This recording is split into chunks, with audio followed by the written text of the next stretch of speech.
Number 1 پہ اگر کوئی غیر مسلم بھائی ہیں تو وہ سوال کر سکتے ہیں، مختصر ٹو دا پوائنٹ. نہیں السلام علیکم ڈاکٹر صاحب، میرا آپ سے یہ سوال ہے. میرا نام شہباز مسیح ہے اور میں کرسچن مذہب سے میرا تعلق ہے، اور میں نے دوسری کی کتاب میں پڑھا ہے اور یہ حدیث بھی موجود ہے. مجھے حدیث نمبر میرے پاس لکھی ہوئی ہے، یاد نہیں ہے مجھے، کہ آپ کے چاچا جان نے کلمہ نہیں پڑھا. نبی پاک صلی اللہ علیہ وسلم نے آپ کے چاچا جان سے کہا جب وہ مرنے لگے تھے کہ آپ میرے کان میں کلمہ پڑھ لیں تو آپ جنت میں جائیں گے، اگر آپ کلمہ نہیں پڑھیں گے تو آپ جہنم میں جائیں گے. میرا آپ سے یہ سوال ہے، کیا آپ کا سارا خاندان، نبی پاک کے والدین، نبی پاک جب پیدا ہونے والے تھے تو 6 ماہ پہلے آپ کے والد فوت ہو گئے تھے، اور 6 سال بعد آپ کی والدہ، 40 سال بعد آپ کو نبوت ملی ہے. میرا آپ سے یہ سوال ہے کہ کیا نبی پاک کے چاچا جان اور والدین جنت میں جائیں گے یا جہنم میں؟ نہیں یہ سوال ہے نا بیٹا. جی یہ میں نے پڑھا ہے نا. بھائی صاحب کا سوال ہے کہ محمد صلی اللہ علیہ وسلم کو نبوت 40 سال میں ملی، ان کے خاندان والے، چاچا جان، ان کی والدہ، ان کے والد کیا جہنم میں جائیں گے یا جنت میں جائیں گے؟ جو تحقیق کرنے کے بعد ہمیں پتہ لگتا ہے ان کے خاندان والے کوئی بھی ہو، چاہے والد ہو، والدہ ہو، چاچا ہو، چاچی ہو، بہن ہو، بھائی ہو، اگر توحید پہ ہے اور شرک نہیں کرتے تو انشاءاللہ وہ جنت میں جائیں گے.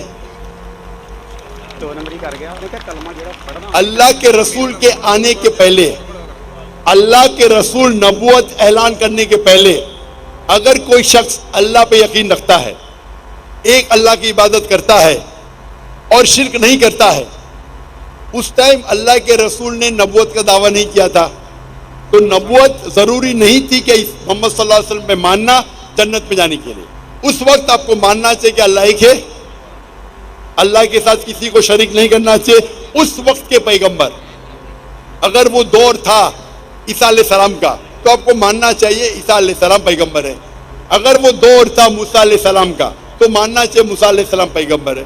اگر کوئی دوسرا دور تھا، لیکن لازم ہے کہ آپ کو ماننا چاہیے کہ اللہ ایک ہے اور اس کے ساتھ کسی اور کو شریک نہیں کرنا چاہیے. تو آپ کس کی بھی تحقیق کرو، والد، والدہ، بھائی، بہن، جو بھی ہے،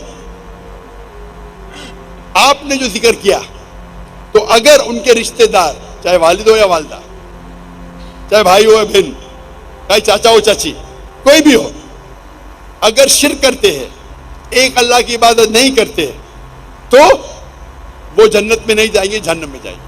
آپ نے جو کہا، ایک حدیث کا ذکر کیا، آپ کو حوالہ نہیں پتا تھا، کیا ان کے چچا، اور صحیح فرماتے ہیں، ان کے چچا ابو طالب،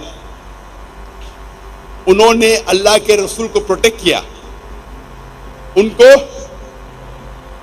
محفوظ رکھا دشمنوں سے، کیونکہ وہ اپنے قبیلے کے تھے. لیکن وہ یہ نہیں مانتے تھے کہ اللہ ہی کے اور اللہ کے رسول محمد صلی اللہ علیہ وسلم کے پیغمبر ہیں، لیکن اپنے جان سے بڑھ کر ان کی حفاظت کی.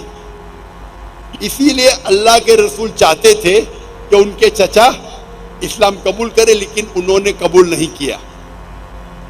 آپ کا کہنا ہے کیا وہ جنت میں جائیں گے؟ نہیں، کیونکہ انہوں نے اسلام نہیں قبول کیا. اللہ کے رسول نے اپنے رسالت کا اعلان کر چکے تھے، وہ ان کی حفاظت کیے، ان کی مدد کی، اپنے جان سے بڑھ کر کی. لیکن کیونکہ انہوں نے ایک اللہ اور اللہ کے رسول کو یہ نہیں مانا کہ وہ اللہ کے رسول تھے، اسی لیے وہ جنت میں نہیں جائیں گے. مفسرین یہ کہتے ہیں، محدث یہ کہتے ہیں کہ ان کو سب سے کم دوزخ میں سب سے کم سزا ملے گی، یہ ان کی تشریح ہے. لیکن کیونکہ وہ اللہ کے رسول کے پیغام کو ایکسیپٹ نہیں کیے، وہ نہیں مانتے تھے کہ محمد صلی اللہ علیہ وسلم اللہ کے رسول ہے، اسی لیے وہ جہنم میں جائیں گے. تو رشتہ دار ہونے کی وجہ سے کوئی اللہ کے رسول کے یا کوئی اچھے انسان کے آپ کو جنت نہیں ملیں گی. جنت میں جاننے کے لیے آپ کو ماننا پڑے گا کہ اللہ ایک ہے اور اللہ کے آخری رسول محمد صلی اللہ علیہ وسلم. مائک نمبر 2 پر اگر کوئی غیر مسلم بھائی ہیں تو وہ سوال پوچھ سکتے ہیں.